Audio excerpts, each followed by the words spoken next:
Hello everyone!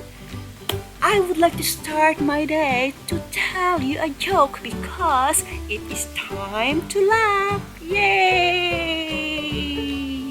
Woo! Okay, let's start!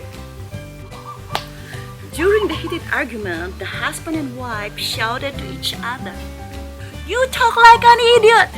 The wife say, "I have to, so you can understand me."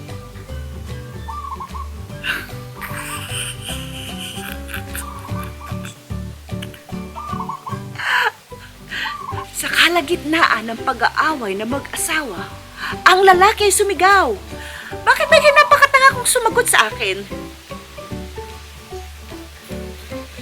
Sabi ng asawa, "Dapat ko lang gawin yon dahil hindi mo ako maintindihan kung ako magsasalita ng hindi katulad ng mga tanga."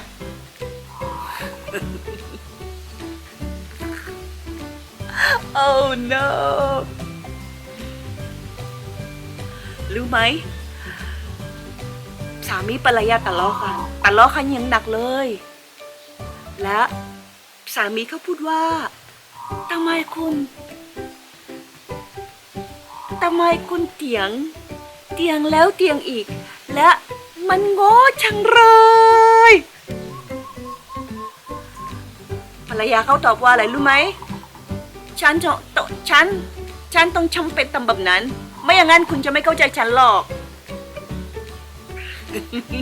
เข้าใจไหมคะฉลาดเนอะผู้หญิงโอเคขอบคุณค่ะ Have you heard a new gadget?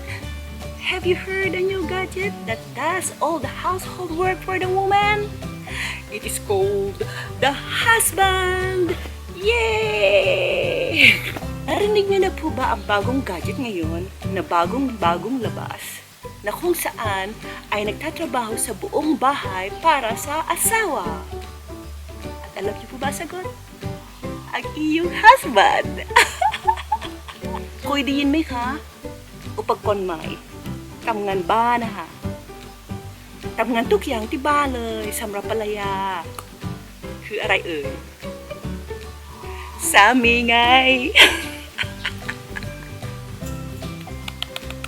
What's the matter? You look depressed.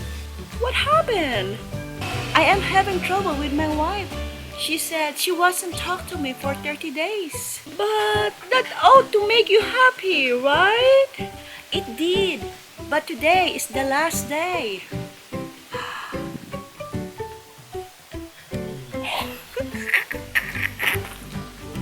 Anong nangyari? Bakit mukhang malungkot ka? Problemado nga ako ngayon sa asawa ko. Sabi niya hindi siya makikipag-usap sa akin.